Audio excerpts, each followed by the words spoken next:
টাকার খনি। বসেন, যারা দাঁড়িয়ে আছেন জায়গা ফেলে বসেন, ভালো লাগবে ভাই। ঠিক আছে, সব ঠিক আছে। রেভাব দেবেন আর আওয়াজ বাড়িয়ে দেবেন। থাক থাক। কালকে যেখানে ছিলাম সিলেট এমসি কলেজে, মানে 15-16 লাখ মানুষ, তো এই মনে হচ্ছে যে মিলাদ পড়ছি। মানে ওই বড় জায়গা থেকে এই ছোট জায়গা থেকে মন ভরছে না। এখান থেকে আজকে ওখানে গেলে ভালো হতো। তারপরে যা হয়েছে আলহামদুলিল্লাহ, জান্নাতি মানুষ একটু কমই হয়।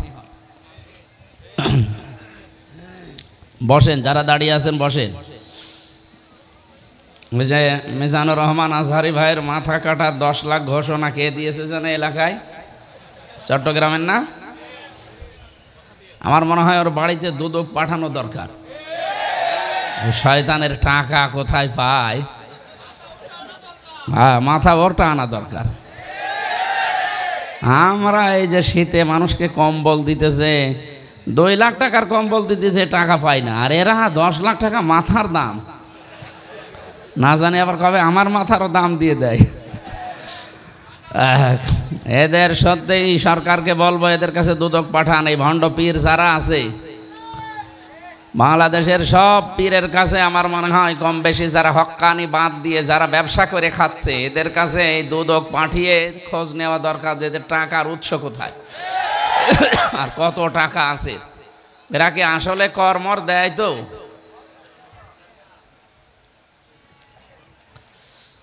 তাসলিমা নাসরিন নাম শোনেননি? উনি কয়েকদিন আগে লিখেছে, ওনার দৃষ্টিতে বাংলাদেশের সবচাইতে উত্তম দল, ধর্মীয় দলের ভেতরে 3টা। একটা হচ্ছে আটরশি, আর একটা এই যে মাঝ ভান্ডারি, আর একটার নাম দিয়েছে ওই যে হিজবুত তাওহীদ, ওই যে কি জানো, ইমাম সালিম, এ নাকি ওর প্রিয় মানুষ। এই 3টা দলের নাম নিয়েছে সে, যে এরা সবচাইতে হক্কানি দল। তো ওর দৃষ্টিতে তো তাই হবে, কারণ এখানে নারী পুরুষের সব নাচানাচি হয়। এই 3টা জায়গায় নারী পুরুষ সব এক জায়গায় কাজ করে না। এই যে এখানে যে সমস্ত ফাঁকা জায়গা এখনো আছে, ওই মহিলা প্যান্ডেল আছে, বলে মেয়েদেরকে বলি মাঝে মাঝে এসে বসে পড়েন। জায়েজ আছে না? মানে কি ওরা এক জায়গায় জিকির করলে জায়েজ হচ্ছে, আর একটু বসবে জায়েজ নেই মানে? সুতরাং এই ভণ্ডামিয়াগুলো ইসলামের নাম নিয়ে ওরা সুন্নি নাম নিয়েছে। কিসের সুন্নি? ওরা বেদাতি। এই নামটা ওরা হাইজ্যাক করেছে। বাংলাদেশে যদি সুন্নি নাম হয় তাহলে আমাদের হবে, যারা আহলে সুন্নাত আল জামাত। নবীজির সুন্নাতের জন্য আমি 3 বছর জেল খেটে আসলাম। আর তাহেরি সাহেবকে পুলিশে ধরতে গেছে, পালিয়েছে। বলে সুন্নি? কিসের সুন্নি? এটা ভণ্ড সেন্নি, খালি সেন্নি খাওয়া ধান্দায় আছে। এরা আজেবাজে জিকির গুলো বানিয়ে বানিয়ে আর একটা নতুন ইসলাম আবিষ্কার করেছে। মানুষকে জাহান্নামে নেওয়ার জন্য চেষ্টায় আছে এরা। সতর্ক থাকা লাগবে এদের সম্পর্কে। নাহমাদুহু ওয়া নাস্তাঈনুহু ওয়া নাস্তাগফিরুহু ওয়া নু'মিনু বিহি ওয়া নাতাওয়াক্কালু আলাইহি ওয়া নাউযু বিল্লাহি মিন শুরুরি আনফুসিনা ওয়া মিন সাইয়্যাতি আ'মালিনা। মান ইয়াহদিয়াল্লাহু ফালা মুদিল্লা লাহু ওয়া মান ইউদ্লিল ফালা হাদিয়া লাহু। ونشهد أن لا إله إلا الله وحده لا شريك له وأشهد أن محمدا عبده ورسوله الذي أرسله بالحق بشيرا ونذيرا وداعيا إلى الله بإذنه وسراجا منيرا. فقد قال الله تعالى في كلامه المجيد وبرهانه التوحيد: أعوذ بالله من الشيطان الرجيم. বিসমিল্লাহির রহমানির রহিম। আল্লাহু লা ইলাহা ইল্লা হুয়াল হাইয়ুল কাইয়্যুম লা তা'খুযুহু সিনাতুন ওয়ালা নাওম লাহু মা ফিস সামাওয়াতি ওয়া মা ফিল আরদ মান যাল্লাযী ইয়াশফা'ু ইনদাহু ইল্লা বিইযনিহি ইয়া'লামু মা বাইনা আইদিহিম ওয়া মা খালফাহুম ওয়ালা ইউহীতুনা বিশাইইম মিন ইলমিহি ইল্লা বিমা শাআ ওয়াসি'a কুরসিয়্যুহুস সামাওয়াতি ওয়াল আরদা ওয়ালা ইয়াউদুহু হিফযুহুমা وهو العلي العظيم صدقت يا ربنا عن أبي هريرة رضي الله تعالى عنه قال قال النبي صلى الله عليه وسلم عليكم بالجهاد في سبيل الله فإنه باب من أبواب الجنة إلى آخر الحديث رواه ابن ماجه وقال تعالى في شان رسوله ما كان محمد أبا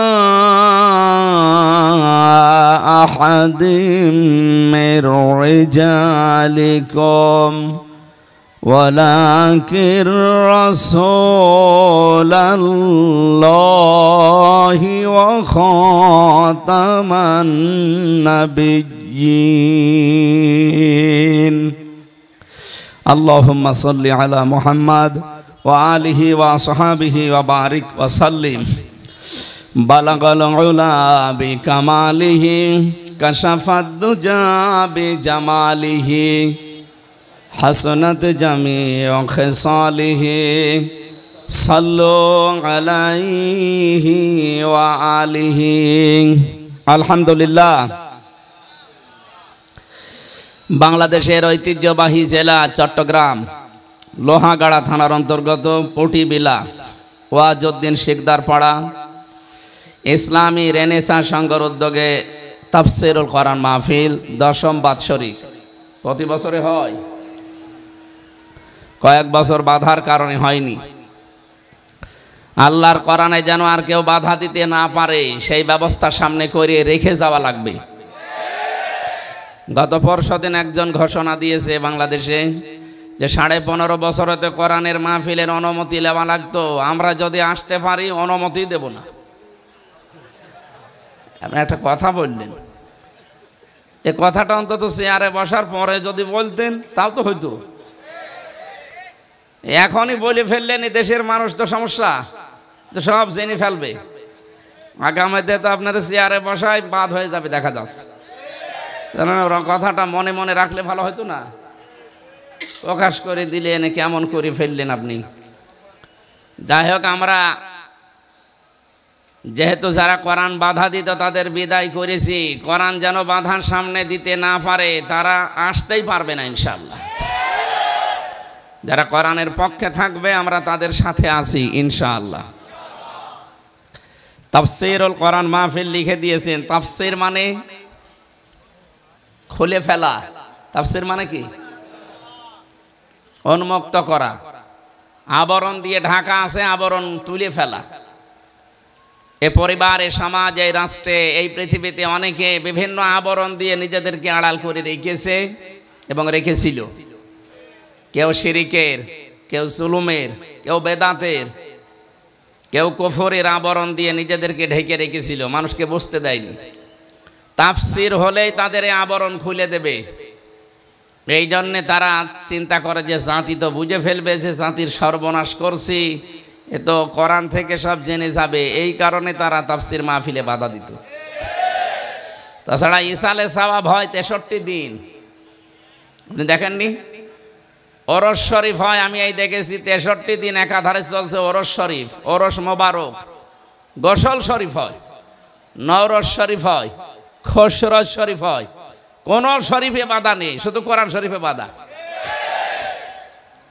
কারণ ওরা জানে যেহেতু খোলা, তাফসির মানেই তো খুলে ফেলা, আবরণ ঢেকে আছে, আবরণ তুলে ফেলা। আমরা যে আবরণগুলো দিয়ে ব্যবসা করে খাচ্ছি, তাফসির হলে আবরণ আসলেও তো থাকবে না। জাতি বুঝতে পারবে যে এটা জাতির সর্বনাশকারী, তখন মেরেও ফেলতে পারে। এই কারণে এরা এত বাধা দেয়। জালেমরা বাধা দেয়, শিরিক যারা করে তারা বাধা দেয়, যারা কুফরি করে তারা বাধা দেয়, সর্বপ্রতি যারা বেদাতপন্থী তারা তাফসির মাহফিলে বাধা দেয়। ওদের নামগুলোই ওই রকম। 2 নম্বরে দিয়েছেন কোরআন। কোরআন মানে বহুল পঠিত পাঠ্য। এই পৃথিবীতে এত পড়া হয়েছে, কোনো কিতাব আমরা পাইনি, নামও শুনিনি। কথা বুঝতেছেন? অন্যান্য কিতাবের নাম আমরা শুনি, কিন্তু সেই কিতাবগুলো এত পড়া হয়নি, যদিও সেগুলো আসমানি কিতাব। তাওরাত, জব্বর, ইনজিল। তাওরাত এবং ইনজিলে আমাদের নবী মুহাম্মদুর রাসূলুল্লাহ সম্পর্কে 5টা তথ্য দেওয়া আছে। কয়টা? আল্লাহ রাব্বুল আলামিন বলেন, ইয়া আইয়ুহান নাবিয়্যু ইন্না আরসালনাকা শাহিদাও ওয়া মুবাশশিরাও ওয়া নাযীরা ওয়া দাঈয়ান ইলাল্লাহি বিইযনিহি ওয়া সিরাজাম মুনীরা। বলেন আল্লাহু আকবার। সূরা আহজাবের 45-46 নম্বর আয়াতে আল্লাহ জানিয়েছেন, হে নবী, আমি কিন্তু আপনাকে পাঠিয়েছি এই পৃথিবীর ময়দানে সাক্ষ্যদাতা হিসাবে। আপনাকে আমি সুসংবাদদাতা হিসাবে পাঠিয়েছি। আপনাকে আমি ভীতি প্রদর্শনকারী হিসাবে পাঠিয়েছি। আল্লাহর অনুমতিক্রমে আপনি আল্লাহর দিকে ডাকবেন, এই জন্য পাঠিয়েছি। সর্বোপরি আপনাকে আমি পাঠিয়েছি উজ্জ্বল প্রদীপ হিসাবে। এই 5টি গুণের কথা তাওরাতেও ছিল। হযরতে মুসা নবী আলাইহিস সালামের উপরে যে কিতাব আল্লাহ নাযিল করেছিলেন, ওই কিতাবের সামারাইজ বক্তব্য ছিল এই 5টা। নবীজি সম্পর্কে যত তথ্য ছিল সব এক জায়গায় করলে এই 5টার ভেতরেই পাওয়া যেত। জোরে বলেন সুবহানাল্লাহ। সুতরাং অতীতে যত কিতাব আল্লাহ পাঠিয়েছেন, সহিফা 100টার বড় কিতাব 3টা, কোরআন বাদ দিয়ে। প্রতিটি কিতাবের ভেতরে আমাদের নবী মুহাম্মদুর রাসূলুল্লাহ সম্পর্কে কম বেশি আলোচনা ছিল। এজন্য প্রত্যেকটি নবী তার উম্মতের কাছে শেষ বিদায় নেওয়ার সময় জানিয়েছে, আমি চলে যাচ্ছি, কিন্তু আমার পরে একজন নবী আসবে, আখেরি নবী। আমার পরে একজন নবী আসবে, আখেরি নবী। উনি চলে যাওয়ার পরে আবার যে এসেছে, সেও একই কথা বলেছে। প্রত্যেকটা নবীর বর্ণনায় যখন এইটা ছিল, আমি এখান থেকে কয়েকটা শিক্ষা আপনাদেরকে দিতে চাই, যেহেতু রেকর্ড হচ্ছে। প্রতিটি নবী বনি ইসরাইল সম্পর্কে যে তথ্য আমরা পেয়েছি, হযরত আদম নবী থেকে শুরু করে বনি ইসরাইলের হযরত নূহ আলাইহিস সালাম, যিনি শরীয়তের প্রথম নবী, প্রথম শরীয়ত পূর্ণাঙ্গ তার কাছে নাজিল হয়। সেখান থেকে হযরত ঈসা আলাইহিস সালাম পর্যন্ত যত নবী আল্লাহ পাঠিয়েছেন, প্রতিটি নবীর সিস্টেম ছিল একজন বিদায় নিলে আর একজন তার হাল ধরত। এই জন্য উম্মতের দায়িত্ব ছিল নবীদের উপরে। এক কথা বলেন, উম্মতের দায়িত্ব ছিল কাদের উপরে? একজন চলে গেলে আর একজন আসতো। কুল্লামা হালাকা নাবিয়্যুন খালাফাহু আখার। একজন চলে গেলে ওই জায়গায় স্থলাভিষিক্ত হইতো আর এক নবী, উনি দায়িত্ব বুঝে আবার শুরু করতেন দাওয়াতি কাজ। আমাদের নবী পর্যন্ত আসার পরও এই সিস্টেমই ছিল। কিন্তু বিশ্ব নবী মুহাম্মদুর রাসূলুল্লাহ শেষ কথা তিনি বললেন, আনা খাতামান নাবিয়্যিনা লা নাবিয়্যা বাদি, আমি শেষ নবী, আমার পরে আর কোনো নবী রাসূল আসবে না। এবার বলেন তো এই কথাটা শোনার পরে কি মনে হচ্ছে?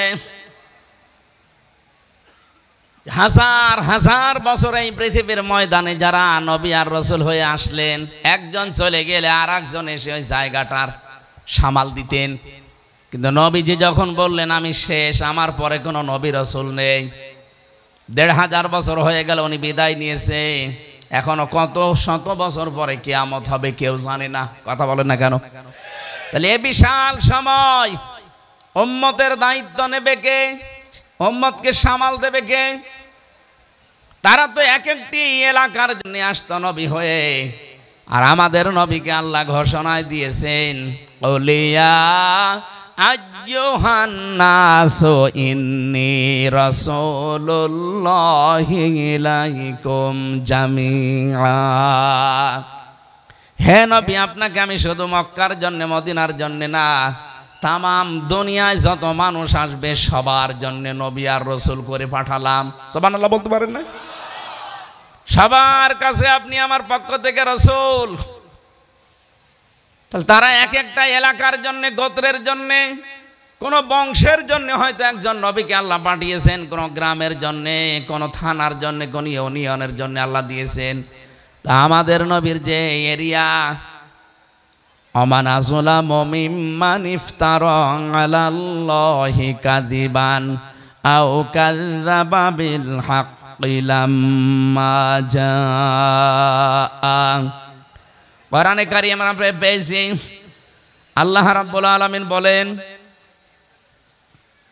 ওয়াহাযা কিতাবুন আনজালনাহু মুবারাকুম মুসাদ্দিকুল্লাযী বাইনা ইয়াদাইহি ওয়ালিতুনযিরা উম্মাল কুরা ওয়া মান হাওলাহা।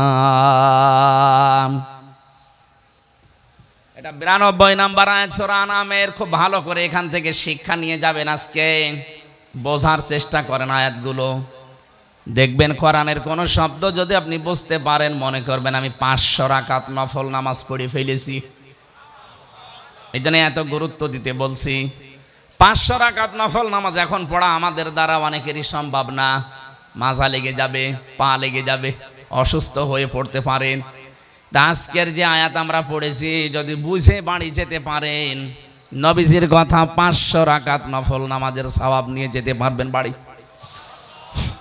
আল্লাহ পাক বলেন, ওয়াহাযা কিতাবুন, এই একটা কিতাব, আনজালনাহু, আমি নাযিল করেছি হে নবী আপনার উপরে, মুবারাকুন, এটা বরকতময়, মুসাদ্দিকুল, এটা সত্যায়নকারী, আল্লাযী বাইনা ইয়াদাইহি, এর আগে পরে যত কিতাব আল্লাহ পাঠিয়েছেন আর আগে সব কিছুর সত্যতা প্রমাণকারী এই কোরআন।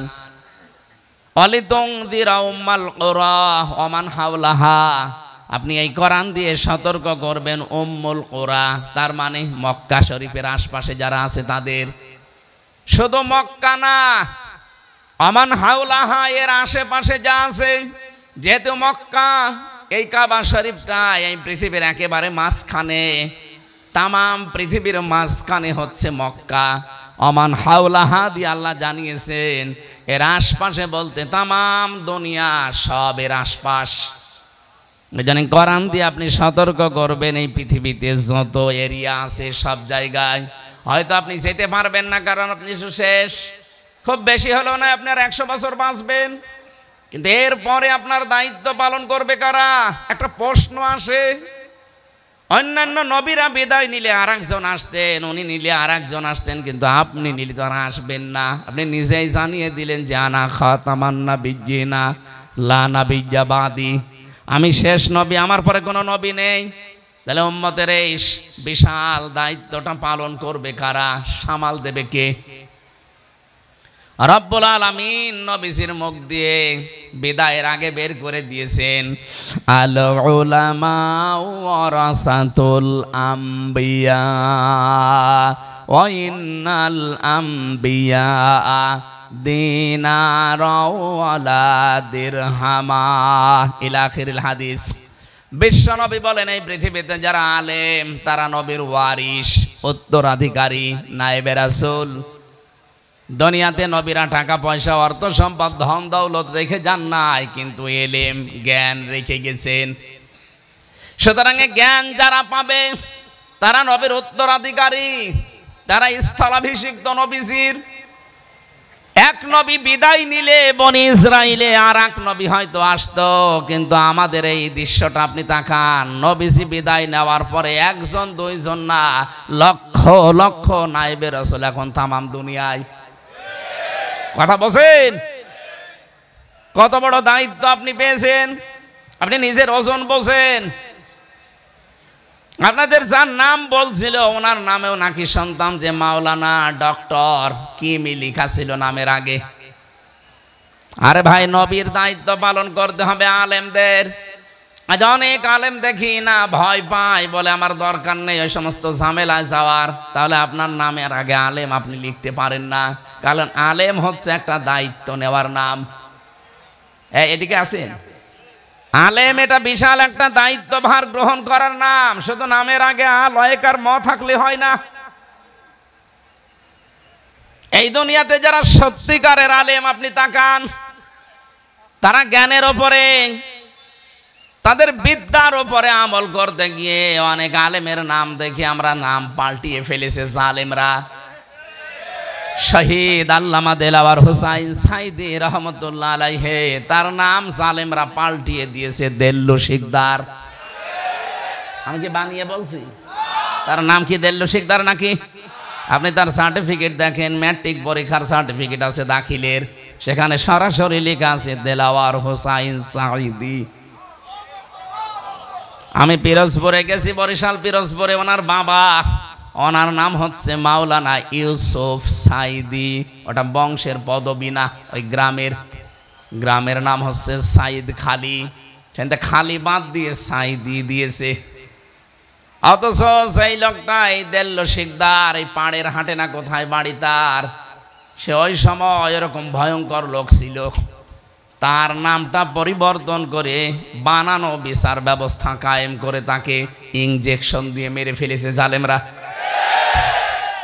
আমি 3টা বছর জেলখানায় ছিলাম, তার পাশেই উনি ছিলেন 1 নাম্বারের, আমি ছিলাম 4 নাম্বারে।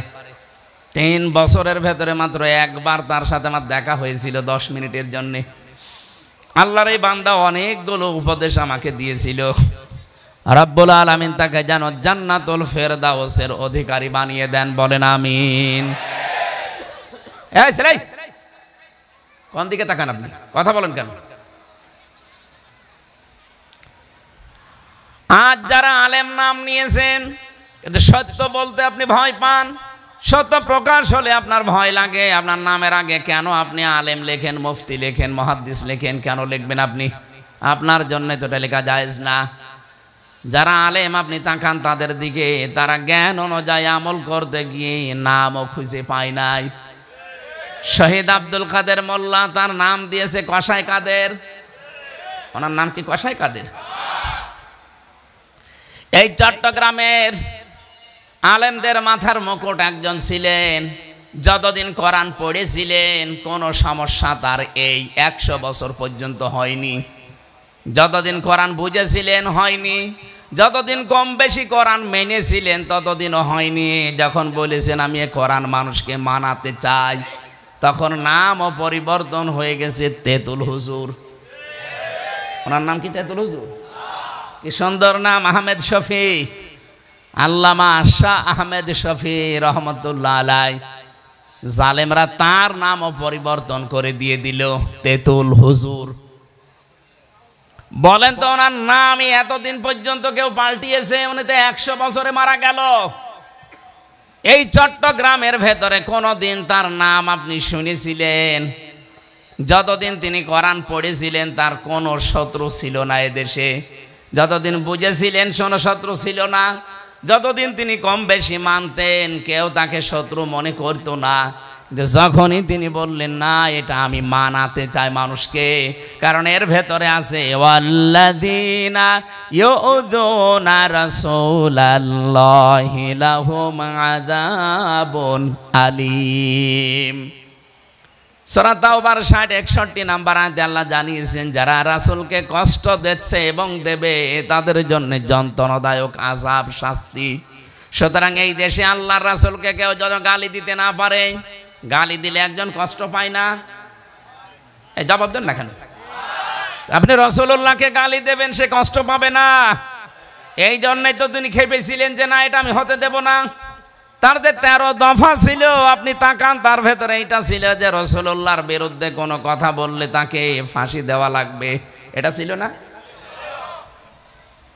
দফাগুলো তো সবই ভালো ভালো দফা, কিন্তু এতদিন পর্যন্ত তাকে তো কেউ শত্রুই মনে করেনি।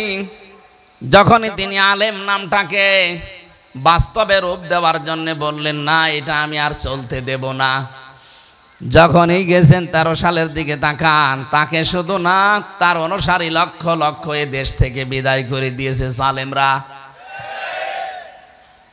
কি বুঝলেন আপনি বলেন তো? তাহলে আলেম এ শব্দটা অত সহজ না, এটা রাসূলের দেওয়া, এই পৃথিবীতে সকল নবীদের দেওয়া একটা বিশাল আমানত। এই আমানতটা পাওয়ার জন্য একটা জিনিস পাওয়া লাগে, তার নাম আল্লাহর কিতাব। ইন্না আরাদনাল আমানাতা আলাস সামাওয়াতি ওয়াল আরদ ওয়াল জিবালা ওমা হামালাহাল ইনসান ওয়া আশফাকনা মিনহা ওয়া হামালাহাল ইনসান। রব্বুল আলামিন বলেন আমি বিশাল একটা আমানত আমার এই কোরআনে কারীম, আমি আসমানকে, জমিনকে, পাহাড়কে দিতে চেয়েছিলাম, কেউ স্বীকৃতি দেয়নি যে না আমরা পারবো না, প্রত্যেকে অপারগতা প্রকাশ করেছে।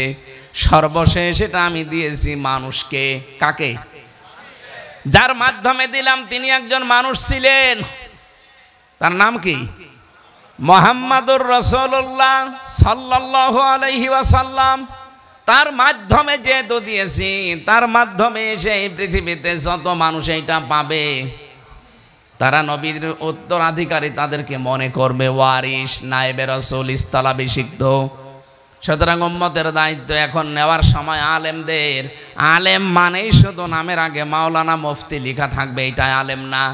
যে যতটুকু জানেন আপনি ওই বিষয়ের আলেম। কি কথা বুঝতে পেরেছেন? আপনি নামাজের যদি 13টা ফরজ 14টা ওয়াজিব জানেন, নামাজ ভেঙে যায় 19টা কারণে, নামাজের সুন্নাত 12টা, এইগুলো যদি মোটামুটি জেনে আমল করতে পারেন আপনি নামাজের আলেম।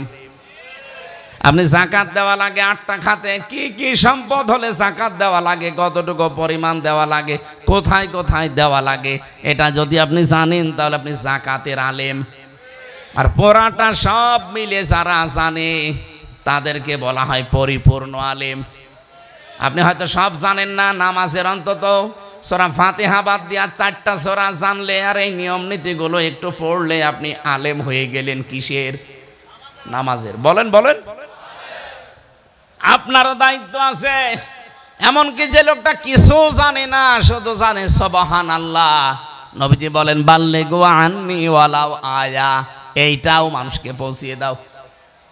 তাহলে সে যতটুকু জানবে ওইটা কিন্তু প্রচার করা, পৌঁছিয়ে দেওয়া মানুষের কাছে, এটা কিন্তু তার জন্য নামাজের মতো একটা ফরজ কাজ। এই কাজটা আজ বাংলাদেশে আমরা অনেকে করতাম না, বলতাম এটা ওদের দায়িত্ব। যাদের উপর আপনি ছেড়ে দিয়েছিলেন তাদেরকে জালেমরা আটক করে রেখেছিল। সবাই যদি এ দায়িত্ব ফরজ মনে মনে করতাম না, এটা আমার জন্য নামাজের মতো ফরজ। আমি যদি জানি সুবহানাল্লাহ, আল্লাহ পবিত্র, এইটাই আমি ছড়াবো। কথা বলেন না কেন? এইটাই আমি ছড়াবো। আপনি যদি জানেন কুল হুয়াল্লাহু আহাদ, হে নবী বলেন আল্লাহ এক, এইটাই আমি ছড়াবো। সবাই যদি নিজ নিজ দায়িত্ব পালন করতাম জায়গা থেকে, বাংলাদেশে কোনো আলেম এই 15 বছরে জেল খাটা লাগতো না। আপনি কারে জেলে নিয়ে যাবেন? সবাই আমরা আলেম, যে যতটুকু জানি ওই বিষয়ের আলেম না আপনি? আমার কথা বোঝা যাচ্ছে? বিশাল দায়িত্ব আল্লাহ নবীজির মাধ্যমে আমাদের প্রত্যেককেই দিয়ে দিয়েছেন, শুধু স্পেসিফিকভাবে আমির হামজা না।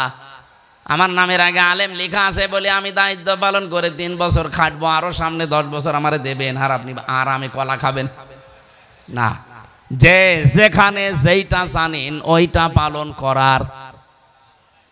যত মানুষ এই দুনিয়ায় আপনি পাবেন জ্ঞানী, দেখেন তাদের এই জ্ঞানের ওপরে আমল করার কারণেই আমরা দেখেছি ঈসা নবীর নাম খ্রিস্টানরা পাল্টিয়ে দিয়েছে যিশু,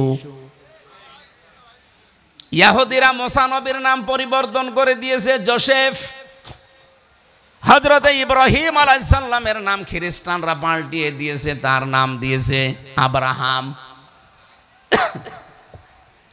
আমি বাইরের দেশগুলোতে যখন খ্রিস্টান, ইহুদি, বৌদ্ধ এদের সাথে মিশি, ওদের সাথে গাড়িতে চলাফেরা করি, বিশেষ করে ইহুদিদের আমি দেখেছি ট্রেনে যখন যাওয়া হয় ইহুদিদের সাথে বাইরের রাষ্ট্রগুলোতে, তাদের যে স্ত্রী হাত মোজা পা মোজা পুরা শরীর ঢাকা, একেবারে খাস পর্দা আজিমাত, 4-5টা ছেলে মেয়ে, একটা কালে কোলে একটা, এ কোলে একটা, সামনে একটা, ঘাড়ের ওপর একটা, 4-5টা ছেলে মেয়ে নিয়ে যাচ্ছে। তুমি দেখলে মনে করবেন যে মনে হয় কোনো বড় আলেম হবে, এত বড় বড় দাড়ি, সাদা জামা, মাথায় যে সাদা দেওয়া, দেখে চিনতে পারা যায় না। সালাম দেয় আবার ওদের সালাম, কথাবার্তারা বলতে বলতে শেষে নবীর নাম তুলি।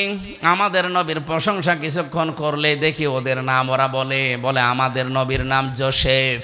যোসেফকে মুসা নবী, তখন বলে যে আমাদের নবীর নাম আপনারা যারা